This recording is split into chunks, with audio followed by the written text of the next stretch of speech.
Good evening and welcome to The Square. Tonight is an engaging discussion, one that we've had multiple times on The Square, and we're happy to revisit it again. And the topic for tonight is on sports management, looking at private sector initiatives, talent detection, and more. I'm happy to introduce with us our guests. It's not the first time that they're here, and some are first-timers. And I'll start with Innocent Kwizera Muhozi, who is the CEO and founder of Hoops Genesis Ventures. Innocent, great to have you on The Square. Grateful to be here. Great. Also joining us again is Brian Kirungi, who is here in his capacity as the principal of Jabali Sports here in Rwanda. Brian, great to have you on the show. Thank you for having me. Great. My name's Dan Mpisi, host of The Square. I'm joined as always by The Square resident panelists. Charles Hubbard, great to have you on the show. Same here, Dan. How are you? Good. Yeah. Great. Also joining us is Brandon Namata, resident panelist. Great to have you on the show. Thank you, Dan. Great. Before we do any midweek highlights, Charles, Brandon? I've said this on the show. I'll repeat it again until it changes. I don't believe breathalyzing people is an efficient way of telling who is in a position to drink and drive. Okay, you're bringing this up where? Yes. No, because it's still coming up, and the analysis of telling somebody who is unable to drive is somebody who fails a breathalyzer test. Mm-hmm. It is scientifically wrong. It is legally wrong, but it is commercially correct. I think it needs to be looked into. Interesting. Again. Where is this coming from? No, it's never gone anywhere. But I feel like There must be a trigger. We said it disappeared because of Bal and Chogam and events a little bit. Then Bal and Chogam went. It's back. And it's back. So I think. What exactly is the issue? Yeah, we need to. The more we evolve as a society, the more we need to borrow a leaf from how other economies do it. It's very easy to fail a breathalyzer test, yet you're sober. Mm-hmm. Yeah. Mm. You will take a glass of wine, and you can even preach the gospel according to St. Peter, fail a breathalyzer test of the police. But if other countries do it, why, and what are we doing? No. It's about the percentage of alcohol that is in your body. Mm-hmm. Right. So they need to be able to. There are other ways of testing that you are unable to drive. Mm-hmm. Your coherence. Mm-hmm. Sometimes they'll ask you to spell the alphabet backwards. Mm-hmm. In this country, there was a time when they would tell you to get out of your car, show us where your spare tire is, open the boot, and so on and so forth. That went away because it's extremely lucrative for every person who fails a breathalyzer test. Mm-hmm. The government of Rwanda makes 250,000 francs per person. Mm-hmm. It's actually a money venture. Interesting. Yeah. That should be a disincentive, in a way. Drink and drive. Yeah. Any midweek highlights from you, Brenda? Yeah, public transport. It's a nightmare. Charlie, I don't know what's happening. You're not aware, of course. No, I followed that conversation on radio, and I know one of the biggest conversations that's happening is that people believe that there's a cartel in the public transport system, and it should be opened up to anybody who can afford. Mm-hmm. The second problem is that bus stops in relation to the distance that people have to travel. It doesn't match. The third problem is bus stations. Mm-hmm. So, for instance, if you just look at this area where RBA is, we used to have a bus station right at the back, the Kachiru bus station. It's no longer there. So people are queuing up on the road with no bus shelters. And it's, so problematic. Yes. I think that's definitely the cartel issue. Are you saying we have people that are underground running and making it difficult? I cannot confidently speak about that. Okay. But I think Can neither confirm. No. I think it's a conversation definitely worth on very its own. loaded. Public transport, really. Is a conversation. Kigali City, Yes, yeah. definitely. It's, So we're here to talk about sports management. We are here to look at various aspects of sports management, specifically looking at the private sector. What are private sector actors doing in this regard? What are they doing in terms of talent detection? What are some of the challenges faced? We've had this conversation multiple times with government. A lot of infrastructure has been put forward by government, but we really want to understand who the private sector players are in really growing the sports industry in Rwanda. And I'll start with you, Innocent, just to give a brief background about Hoops Genesis. I know it's based out of India, and it's a company that engages in enhancing the quality of youth and adult development through sports, skills training, team building, community outreach, and events management. Can you just briefly tell us about Hoops Genesis ventures, as well as what plans you have to replicate the model of various academies you have out in India, in Rwanda? All right. Okay. Thank you. Thank you, Diana. Hoops Genesis Ventures is it's a sports management group in India. This started in 2015. I started this as a small basketball academy that was just helping kids from age 6 all the way to age 13 at the time. And it was quite different. It was difficult at the time. It was free. But we've been able to grow into something different because we have football, we have basketball, we have throwball, we manage events, sports events. We create our own events because we thought what they were giving us as a government wasn't good enough.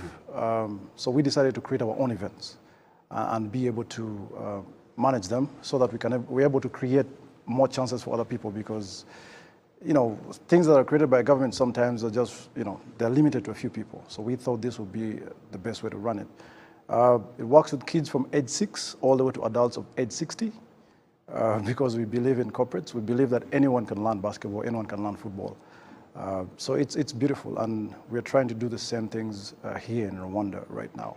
So I don't know if you need me to give it a deeper light on it right now, or do you want it a little bit? Just briefly tell us more. For instance, when did it start? And if you can tell us about the impact, how many numbers of youth are you working with? And what are the sort of academies you've set up? Okay, yeah, so we have a basketball academy, which started in 2015. This was done for free from 2015 all the way to 2017. Later turned into an actual academy where people had to pay fees. That was 2017 onwards. We started with 10 kids. Now we're into hundreds of numbers, which has been a big blessing. We also started with only kids from 6 to, I think, 13, 14 at the time. Now we have corporates. We also have a senior men's team and senior women's team. Then we've jumped into football as well. Football is one of my loves in life. So we have a football academy as well from age 6 to age 60. We have age 6 to 60. Yeah, age 6 to 60, like 6. So basically six decades, if I may say, right? Because we believe even a 40-year-old should be able to learn basketball or football. Then we have throwball. Usually that we've created it for the women because we're about women empowerment, and that's why one of our directors is also a lady. And actually, most of the captains and most of the people that we work with are women. So we believe that they're able to break certain barriers. In India, it's quite different for the women. So they're given different attributes or whatever. They're given different systems, apparently, from the men. So we always thought getting the women and lifting them up using sports is the best way for us. So we're also doing that, and we manage events like Women's Day. We have different and various events. So right now we're trying to get into Rwanda to do the same thing because it's been a great impact in India. Most of our kids have been really doing well in school. So their grades have stepped up. I have a Coach Carter system for some of you who know who Coach Carter is. For me, your grades have to be up, and then your basketball also should be able to match. Your football should be the same. I don't want parents giving me excuses of I'm not doing well in school, so the kid shouldn't be able to go and play basketball or football. But at the same time, there should be accountability in the home. So health is number one for us. So we have mothers. We have a mothers club where they come and also do sports. So it's been amazing. In Rwanda, we're doing the same. I've been in touch with Ferraba, and I'm hoping to be able to get further with them. I've been in talks with them. I think I could be having a meeting with them this week, another meeting. We've had a few. They've been welcoming to the project, and I'm hoping to be able to break that barrier. So for here, we're going to start with basketball. Basketball academy. Yeah, basketball academy. So, because our academies are more about women empowerment, breaking barriers for certain kids, and also community outreach. So for us, we always get our kids and we organize events outside for the people that are not able to do things. For example, the underprivileged. We always get things done for them through our academy. And I think if we can do it out there, I think we can also do it down here in our home. Absolutely. So that's something that I always thought that we should be able to do here. Yeah, so right now we're in chats with Feraba, and hopefully we're able to reach the Ministry of Sports as well. Absolutely, absolutely. We'll definitely be digging deeper a bit more just to understand, you know, if you start in Rwanda, where will you start, at what level? Is it community level? Is it in Kigali, urban, rural? Just to have an understanding. And also how you plan to connect with academies that are already existing in Rwanda. I know we have football academies, we have academies in basketball, so how you plan to, you know, connect your efforts. So I'd like to hear more on that. Brian Kirungi, thank you for coming through. I'd like you to talk more about Jabali sports management. What is it that you do in Rwanda? I know you've been a sports administrator, you wear many hats, but you're here as principal and attorney of Jabali Sports in Rwanda. But you also, you know, president, current or former, I'm not sure, but of Patriots Basketball Club. You know, the Kigali Golf, you're also a member and in a leadership position, amongst many other sports. So if you could just tell us more about the work that your company does at the moment in Rwanda, number one, and the impact you plan to have, or you already have, Jabali on the sports industry in the country. Yeah, thank you so much, Diana, first of all, for having us. And very happy to be on, you know, on the show with Innocent. The work is up to, it's quite inspiring, and I think there's definitely a huge gap in the country, and we need a lot more of Innocent to actually sort of extend the work of sports development in Rwanda. But for me, and where I sit with Jabali, it's really to see how we can, one, commercialize sports. Two, create very unique and innovative sports properties or products, if you will. So I'll give you an example. If it's cricket, and that's, I'm sure it's very dear to Charlie, we want to see how we can have maybe night cricket, where it's not just throwing balls, but actually people coming to, you know, enjoy cricket. If it's basketball, how do we create a product around legends? You know, how do we get legends across the country, across the continent, to actually come and play? You know, most times legends are forgotten. How do we bring them to the front to actually play and inspire the young people? Because our young people, you can have an academy, but you need to create an environment where they're actually looking up to somebody, a father figure, or somebody who's really going to mentor them. The other thing we're doing is we're doing something in August in Nyamata, with a group, a partner group that is called SMAC, and the idea is to see how we can move people from the boardroom to actually come and play, because we know that you know, if a healthy mind actually sort of drives to even better results in business. So how do we get people off their tables to actually come and create an environment where they play, have fun, network, team build, and still you know, keep at their jobs? So we're trying to create very innovative products around sports, and the idea is how do we entertain people when they come for sporting events. We don't want sporting events to be very, very stiff, where you come and play, guys start, you know, the whistle is blown and it ends after 90 minutes, and everybody's just stiff looking at the game going. How do we create a fun environment around sport? And that is what brings people, that's what drives excellence, that's what tells young people that you have to work hard and get to this level. And that's how money is pumped into sporting activities. I mean, federations are doing great work in terms of creating policies. Of course, the ministries and our government has done an amazing job in trying to create the infrastructure. So it's up to us to really see how we can create products that actually are going to be you know, shown or created in those in the infrastructure that has been built. So that's what we're doing at Jabali. Thank you. Yeah. Thank you very much, Brian. Charles, I'm sure you would like to chip into what our guests have also shared. Thanks. Sometimes at my age, I shouldn't be referred to as a veteran, but because I've been at this sports administration and sports thing for several decades, so I qualify to be a veteran. In 1995, Nelson Mandela, may his soul rest in peace, made an utterance, a very strong utterance around the 1995 Rugby World Cup that was held in South Africa, and South Africa went on to win it. But then, fast forward, a movie was done starring Morgan Freeman, Invictus. And Nelson Mandela said, sports speaks a volume that no politician, a language, sorry, that no politician can ever speak. At the recent Olympics, Russia was banned. But Russians were participating in the Olympics as the Olympic Committee of Russia.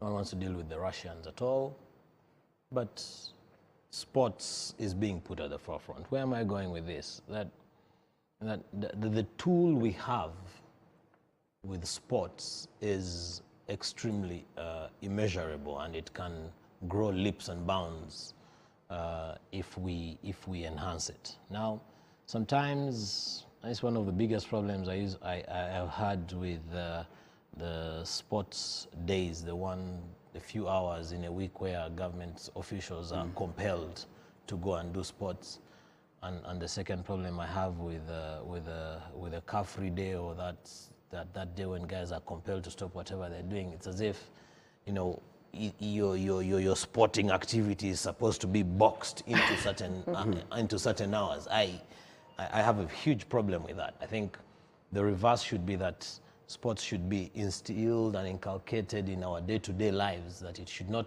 be in schools where it is extracurricular, but it is co-curricular. In our lives where it's not for that Friday afternoon and that one Sunday or Saturday in 2-3 weeks, but it's in our day-to-day lives. So that is a very important conversation to have, not because only for health purposes, but where I started from is that even for political purposes, because it will take us miles, you know, that no politician would ever imagine. I mean, for crying out loud, at the height of Rwanda being blamed for the mess in Congo just a few weeks ago, the Congolese Davis Cup team was in Kigali, and they were tearing us apart on the courts.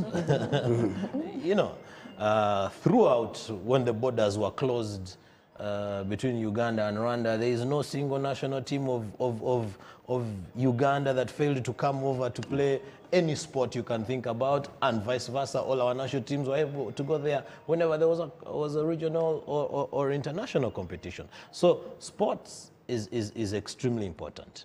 That's the first point I want to make. The second point I want to make is really around, and congratulations to Brian and Innocent and the guys in their space, in terms of supplementing or complementing, for that matter, the huge efforts that the government has done. When you look at our MICE agenda, at one point we thought, you know, it was all about conferences and conferences and conferences. When you look at the sporting events that we are able to host, and you look at now the entire ecosystem, and that's, I know we'll be talking about the events component of it. So you look at the airline, what it does to that. You look at the hotels and what it does to that. You look at the taxi businesses and what it does to that. You look at everyone else, entertainment and what have you. And then you take it a notch higher and look at the infrastructure and look at the billions that government has spent on playing its part. It is only a lazy businessman who would not look at that as an opportunity and try to plug in. So it's quite rewarding, quite fulfilling that the likes of Brian and Innocent have come up to see, you know, the government has played its part, yes, but haven't they actually opened other opportunities and doors that would never have thought of, that would have led the brands of this world to throw off their red ties and actually go and start running around. Berna? Yeah, I think it's good to see the private sector really taking interest in the sector, but I think it will take more than that. Rwanda is still perceived as too serious. I think the branding has been more successful around good governance and conferences like Rwanda is the place where you go for serious stuff, you know. So how you change that to it's a place for fun, I think we still have a long way to go. And part of that is having the private sector really come in and create that space, take advantage of that space. A few months ago, just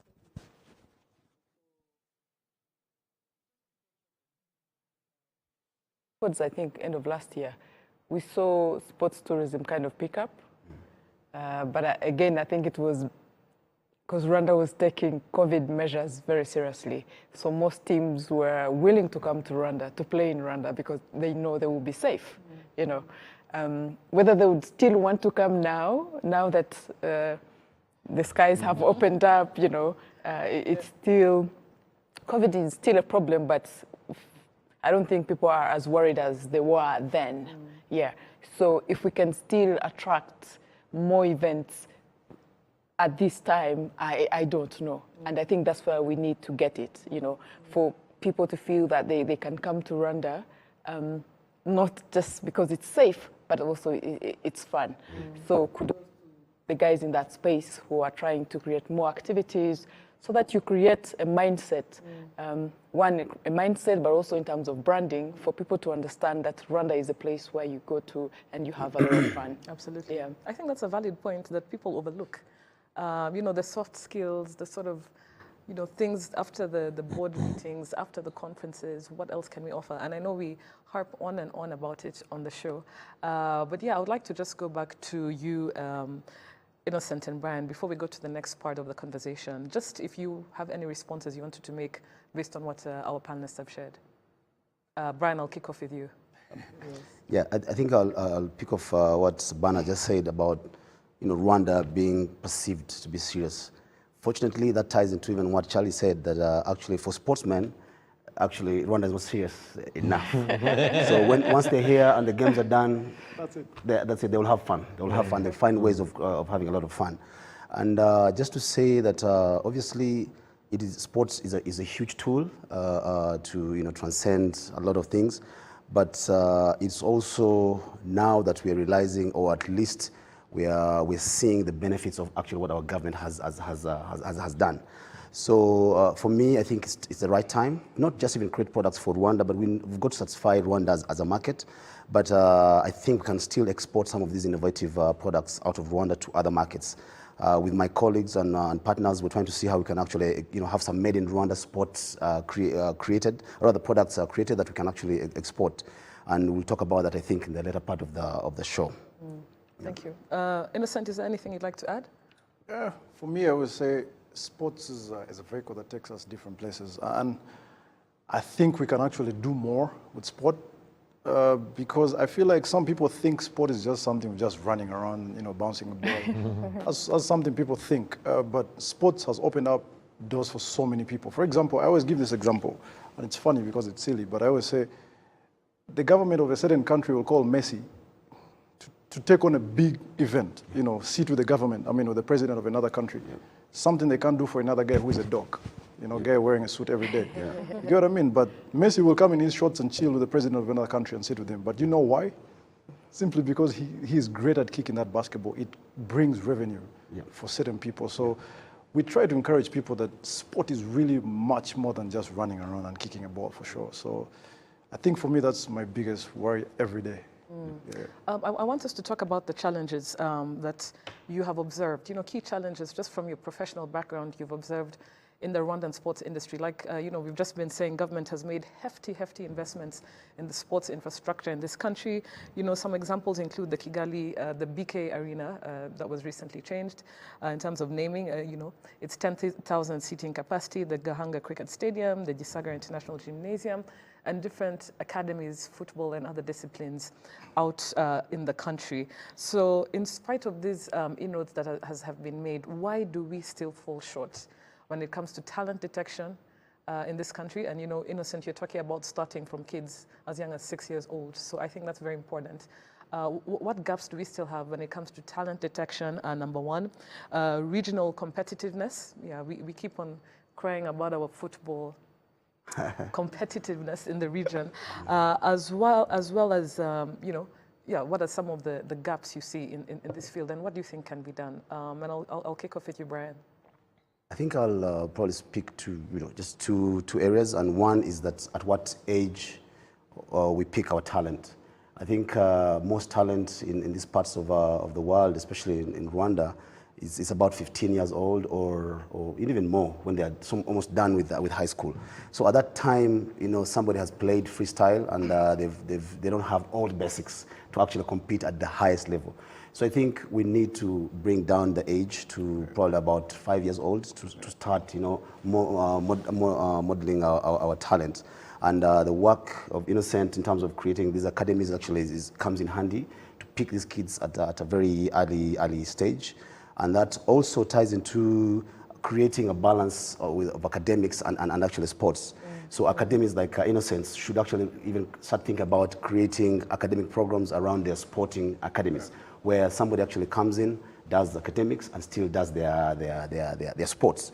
So that way, you don't have the challenge of people saying, first finish your national exams before you actually concentrate on the sport, because then you're losing years of actually modeling the talent that you want.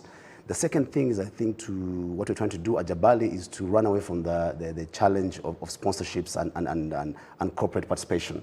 That's why we're creating properties, sports properties, where they can actually be bought out by the corporates. I'm blessed to have sat in many boardrooms. I still sit in some boardrooms. I know when people write to companies to seek for sponsorship, how they are frowned upon and the run around and the cutbacks on the budget. So our corporates have not really picked the value of sports at that level, and the reason also is we're not creating enough properties on this side that they can actually consume and bring to their customers or the clientele they're trying to reach. So when you create a very unique product, companies are going to really run at this. And one of the companies that has, I think, shown us how to lead is Beka with the whole naming program they went with the Kigali Arena. I think it's going to open a lot of our eyes, not just in the corporate space, but even the private people, to see how we can create things that someone can actually come and buy into. So for me, those are the main challenges. At the stage, we pick our talent, and also the support and participation of our corporate partners. Very interesting that you mentioned the monetizing of some of these sports events, the sponsorship. I know Charles and Brenna, we've talked about merchandising when it comes to sports. You know, at the BAL, you know, you wanted to buy a shirt, you wanted to buy a basketball, you want merch basically for teams and that sort of thing. And it's almost non-existent in the country. When you go watch, Ryan Sports or whatever, merchandising is also an issue. So I'm glad you picked up on that, and that's something Jabali is working on. Innocent, what are some of the main gaps you see when it comes to the sporting industry in Rwanda? The main gaps, to start with what you guys, the main point about merchandising, that is something that actually I recognize with my team. There was a big issue back then, and if you go check out our stuff, we are very big on that. I think many people have seen our hoodies and T-shirts around, and this is something I was talking about recently with a few people. I'm like, I go to the Kigali Arena and I'm seeing, say, Patriots is playing or Reg is playing, but I can't even see T-shirts being sold anywhere. And this is really true, because it's something I've spoken about time and time again. So I think this is something that needs to be addressed. But when it comes back to the point that Brian made about kids, yeah, we need to start really young. For me, I think I was speaking to some of the coaches of the national team recently during the World Cup qualifiers, and that is the main point. Even some of the players on the national team can back me up on this, because I spoke to them, and they were telling me most of them started playing at the age of 17. How are you going to be really great? You're going to compete at the national level. You're going to play against a kid in the US who's been playing since he was, 3 years old? We need to pick up something. So this is where the challenge comes in for us. So for us, much as the government has put up a few things, I'm going to stress this. Some of the things are not accessible. You know, the arenas look big and beautiful, but they're not accessible to everyone. So like just recently, I've been in Rwanda for 3 weeks, and I'll not lie to you, finding a basketball court to use has been a challenge, just for me, you know. So, which is one of the major factors that we had to fight in India. We had to make sure that we have our own facility. So I was just, for me, one big request I have on this is if they could put up small courts all over the place, I think it will fight some of these things, because we have so many kids that love the game of basketball. We have so many kids that love football. I was interacting with a few kids in Kanombe just 2-3 nights ago. I drove over with a friend of mine around 8 p.m. In one of those new projects that were put up. And the kids really love the game, but there's a basketball court and there's no net, there's no ring. How is that kid going to walk? You know what I mean? So much as the big infrastructure is there, we look at it and we say this has been put up. Truthfully speaking, for us who are working on these programs with the kids, there's nothing for them. I mean, there's very little for them, so we can't really grow anything. And for me, that's my cry. I hope it's worked upon. Well, that's interesting that you mentioned that, because you're talking as, you're in the thick of it. You're a coach, you're a player in basketball, in football. So for you who is in Kigali, who should have access to a basketball court or a football pitch, you do not. You can imagine what it's like for children, especially out of Kigali, especially in rural areas. After school, then what? So even these academies, I don't know where they're placed per se, but I don't think the academies are just, sprinkled around the country, especially with direct access, so youth can access them. So it's really a sobering point that you've made, in a sense, in terms of beautiful infrastructure, yes, in different parts of the country, stadiums and that sort of thing, but accessibility is still a big problem, especially when it comes to youth.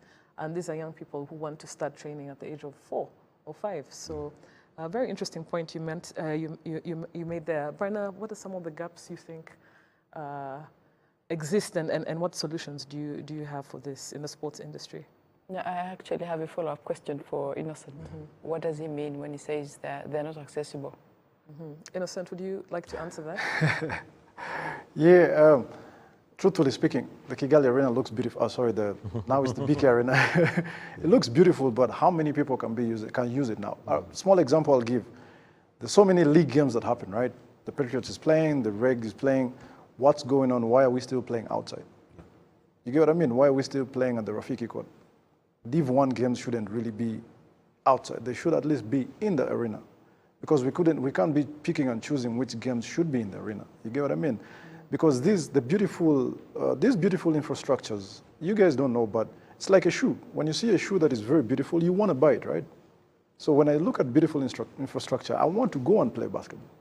So like what we did in India is we had to look for very beautiful infrastructure, because this pushes people to come.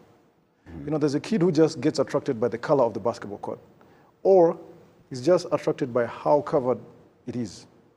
But we need to have the accessibility. For example, people should have courts they should access. That's exactly what I'm saying. So the accessibility part of it is how many games, first of all, before I even go to the ordinary people, how many basketball games have you seen in the Division 1 being played in the Kigali Arena, in the BK Arena? So that, I think, should answer that. Is that an issue of cost? What is it? What recommendation would you give? For me, my recommendation would be, I think whoever manages, or maybe the government and maybe the federation, they need to come into agreement. At least for me, as a basketball coach and a person that is growing this, for us to say we are growing the grassroots and to attract people to play at a higher level, at least Div 1, the Division 1 of these games, should be in there. You get what I mean? It should be played in that arena. I don't care. They need to find a way. The government needs to come in and help with the federation. They need to come in there and work on something, because it's so absurd that we come from abroad, we're excited because there are courts that are covered. Schools have courts that are covered. And then you get here and, it's very difficult to access a covered court. And then still you look at the national games being played outdoors. So I think the federation and the government should at least work on Division 1, which will inspire Division 2 players to work harder, the kids to also want to work hard, because it's going to be difficult for us to work with the kids in the grassroots. Just a quick question. When you also a follow-up question to Bernard, in terms of accessibility, what about Rafiki Club, for instance? The launch was, the revamping of it was done, just I think earlier this year, But so what about clubs or basketball spaces like that? Does that not work? Can I? Okay, Brian. Brian, yes. Again, I'm privileged to have been around basketball for the last maybe 7 years or so. I hear Innocent, I hear his cry regarding accessibility to some of these facilities, especially at the Kigali Arena. I totally understand still the challenge of cost. It's quite costly to maintain the arena. Every time there's a game, I know they spend quite a bit of money to run it. So it runs me to the role of the private sector again, and to tell you that what we're trying to achieve is to create or to commercialize the actual event of basketball.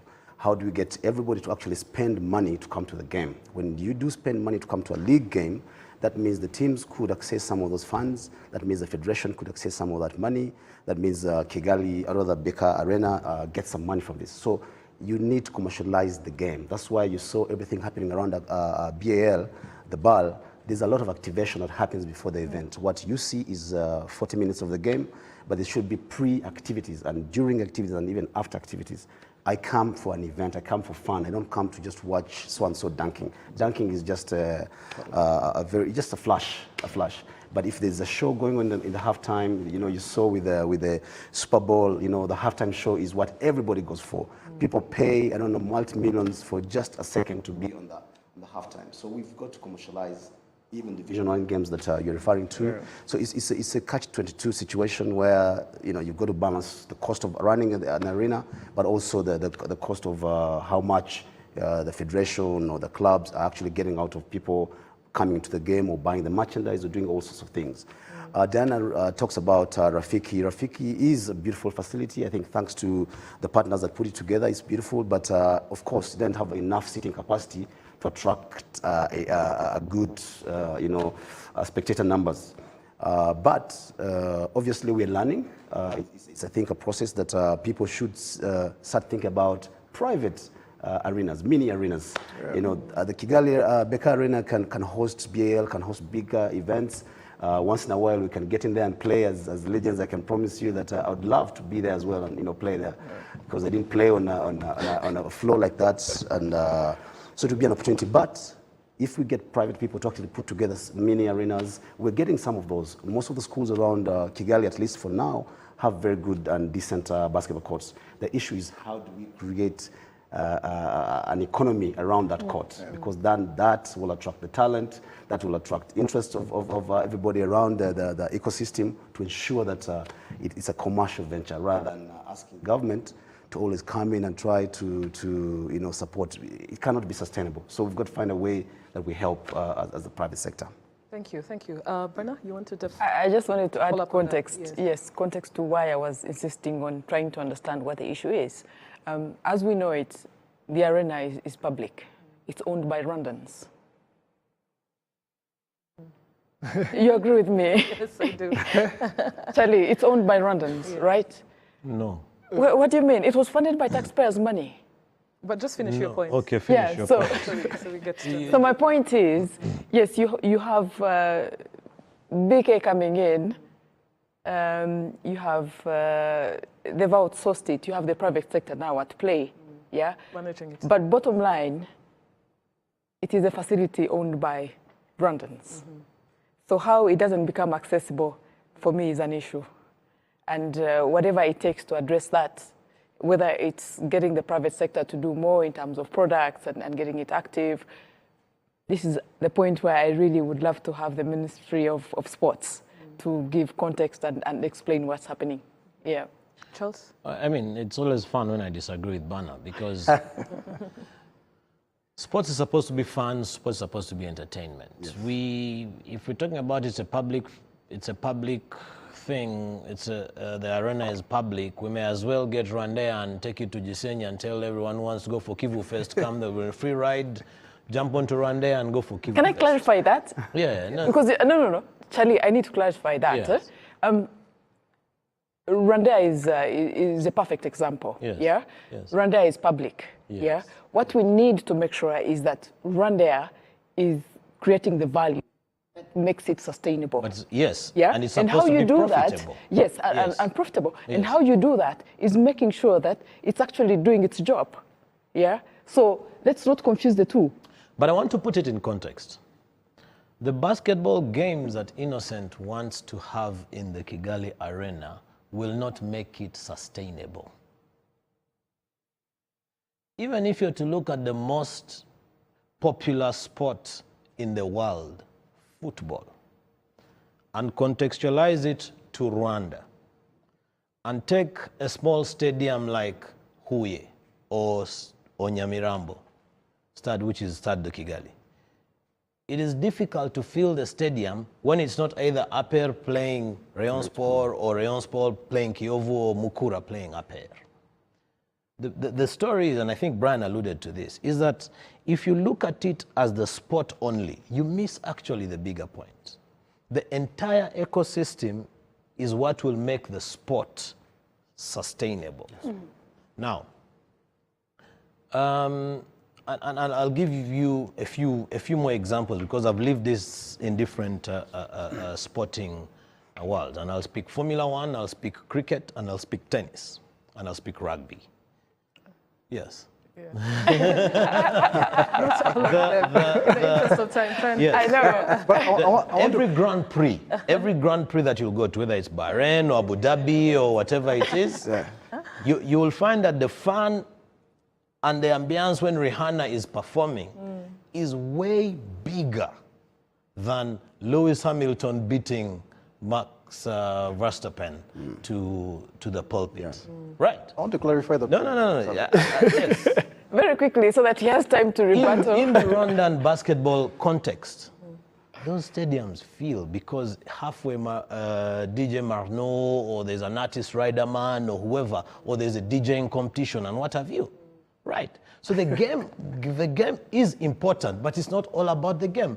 In India, go to India, and I'm glad Innocent is here. I didn't know there was even basketball in India. India is known for cricket. They're watching. India is known for cricket.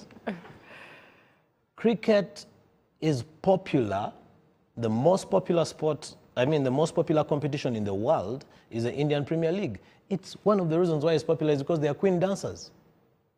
Right? So, they have probably even the queen dancers are imported from Brazil and they don't know anything about the game. They just trained to spice it up. But the point I'm raising is it's very, very important to look at the entire ecosystem.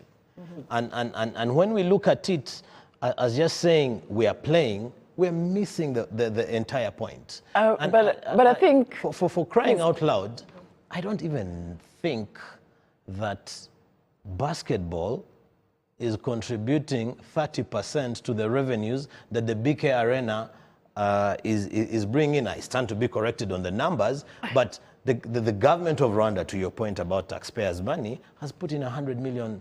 Yes, precisely. How does that money come back? It will never come back from basketball. Okay. You see, Charles, get it? Charles, Yes. Charles, So the entire ecosystem, I don't disagree fun with and you. entertainment are an extremely important component of sport. We get that. Can Yes. she You just... see, Yeah. Charles, I don't disagree with you. My point is, and if you can just get that, yeah? As a taxpayer, if I've trusted my government that it is investing and it is doing the right thing, yeah? I expect that how they manage to get to, play the economy, that is not something I want to worry about, yeah? Because I've already trusted that by the time they put in that money, they think it's worth Figured it. it out. Yes, Figured it out. yeah? So don't tell me it's not accessible. Brenda, Figure out how to make it work. No, both valid points from both of you. Fair point. Yeah, Fair point. to Fair Figure out point. how to make it work because I fair trusted point, you. yes. I gave you the money. Yeah, I gave you the money. Fair point. Fair point. You're fair spot point. on with that. Yeah, fair It belongs to the taxpayer, I should Yes. say it, yes. But I get your point, Yeah, Charles. yeah, There's an yeah. economy around it. Very quickly to you, Innocent and Brian, It's before we go itching to, innocent. before we go to Twitter feed. Yeah. I think Charlie, for him, he didn't get this part. I'm a sports businessman. That's first. That's point number one, right? I'm a sports businessman. Obviously, even when you come to our events, we create events. By the way, just like I was telling Brian earlier, we also manage events. We manage events and we make sure they're profitable. But even in that process, we make sure that the people who have come get their money's worth. You get what I mean? So the person has paid, who has registered for the event. He doesn't care what your ecosystem is. He doesn't care at all. So what are you doing in that process? What are you putting in place? For example, like I was saying, yes, for me, I was basketball. So I look at it in different ways. As a basketball coach, but as also a sports businessman. You get what I mean? So that's why I agree with Brian. We have to make this profitable in the sense. However, games have to be played there. How you guys manage that is up to you, but games have to be played there. That's why it was built. Otherwise, then we should shut it down and let it go to waste. Why buy shoes if you can't wear them? I want to make a point about earlier on Wait, about... Brian, yes. Brian, I think that, I'd like to just hear from you also, just very quickly. I mean, my point is always that the private sector has a role to play in playing around with that economy you're talking about, because if there's a league game happening and so from a small team, there should be somebody around the private sector to activate that game, to see what interesting thing they can add into that game so that people can actually come watch that game. And if they do watch that game once, twice, I think they will get the culture, because you're building culture, you're raising awareness about the sport. Some of the young people don't know anything about maybe basketball or any other sport, but if you create and activate in a very unique way, they will actually come to that game. So there's a whole science behind what we call actually sports marketing. And some of our partners like SMARC are actually creating ways of actually making certain sports actually very interesting, like, a corporate soccer league, corporate, wrestling, things like that. So because people are looking for entertainment, but you've got to create that entertainment, and it's only done by the private sector, not really the federation saying come and play. Their job is create the infrastructure, the framework and stuff like that, but how do we make it fun? That's where we come in. Yeah. Yes, Charles. Yes, I think I wanted to say something that I think Innocent alluded to patience. So patience and professionalism. So we have created all these academies, and I think that's a question you asked Dan about these initiatives that have been done. Now, one of the things that we have done in the past, and by we I mean the country in general, whether they are public or private initiatives. I'll give an example of a sport I play on a regular basis, which is tennis. Brian challenged Innocent to talk about the importance of academics. In the late 90s and early 2000s, the government of Rwanda was spending a lot of money on sending extremely talented tennis players to academies in Pretoria and the like. We lost out on all these young boys because they had not seen as many blackboards as they should have seen. Fast forward, the strategy was changed, and we sent some boys who had seen many blackboards. When they came back, they ended up in the corporate world and some of the top players in this town. A few years later, but at least they came back. Yeah, but they didn't serve the purpose for which they had gone. They'd gone, yeah. Several years later, and this is probably about 5-6 years ago, the government of Rwanda made a strategic decision to invest a lot of effort into IPRCs. And I'll give an example of IPRC Kigali. Set up the necessary infrastructure, invested heavily in the football facility there, built many tennis courts, upgraded, worked with the cricket body to upgrade the cricket facility there, worked with the basketball federation to upgrade the basketball facility there. So kids would come, play basketball, cricket, tennis, football for many hours, but also acquire a skill, a vocational skill and what have you.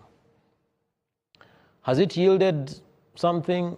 Definitely yes. Is it enough? Probably not, because the coaches in Innocent and Brian will tell you that player pathway means that by the time a kid's talent grows to a certain level, it needs to be exposed and nurtured to a much higher competitive level. Now, our competitive levels on the local scene are not enough for these kids to be able to say, it's very easy for a child who's 16 years old across any sports discipline you can imagine to be the biggest star in this country, and they'll have all the airs that they can imagine, because our local scene is just not as competitive as it should be. I just would like to tell you, based on that, it's heartwarming to see our Minister Aurore she's in the UK. Yes, and she was talking. Yes, and it was really good to see our teams. Our youthful teams. It's extremely heartwarming. It's really heartwarming because for me, what it showed me is government and the necessary actors are paying attention to these issues that you're all mentioning tonight, looking at talent detection from a young age, and the ones who've been playing in the UK, preparing for this, I think it was really deliberate to get them to where they So are. it is helping. It is helping that, I mean, on the square, we've had a basketball player here who can speak English and who works in a bank. Would that have been possible for a national team player to be able to express themselves like that? No. We have a tennis player today who's on an academic scholarship in the US. Would that have been possible without the initiatives of IPRC? Definitely not. But the point I want to raise is that we now need to take it a notch higher and put up centers of excellence for that. Because some small things that matter, that some of these kids, they were talking about kids whom we pick up at 16, 17 years old. The guy has been eating ubugari and the sauce. By the time you pick up the guy, his body is not used to working 10 hours a day. But the professionalism that you require him to say, I'm going to send you on a plane and you'll fly on your own and you'll meet journalists at the airport and they'll ask you questions X, Y, Z. The guy is not, he's not prepared So those are for the that. finer things. Yeah. So the Absolutely. professionalism and some of the small things like feeding, etiquette, how you dress, how you talk to people. And yeah, so there is a bit of effort that needs to be put in that space so that we can move to shining. I get you. Yeah. Twitter feed, I'd like to just hear from what some of our viewers are saying. If we could have these tweets on our screens. The first tweet is from, your namesake, Innocent, who says that in Rwanda, we still have a long way to go in as far as talent detection is concerned. One, we don't have proper structures that support talent development and management of the talents identified on a professional level. That's his first tweet. If we could also have the second tweet on our screen. He says, even the Ministry of Sports, federations, all the sporting bodies are not supporting the professional development of coaches, hence the lack of qualified personnel to run the sports academies. I think one of the big things that we've seen in the sports industries is the turnover of our coaches. Whether it's in volleyball, whether it's in football, whether it's in basketball, we get Rwandan coaches, we import coaches. So we also have a problem of developing talent if the people who are supposed to nurture the talent are constantly being changed. That's an issue I think we need to definitely look at. We've come to the end of the show. I just want closing remarks from everyone. As briefly as possible. Don't be like Charles giving 15 examples. No, very interesting examples, Charles. No, Thanks for the job. I know you're in your element tonight. So I know how passionate you are, Charles, about this topic. And I'll kick off with you, Brian, just to wrap up before we go to Innocent, Brian, and then Charles.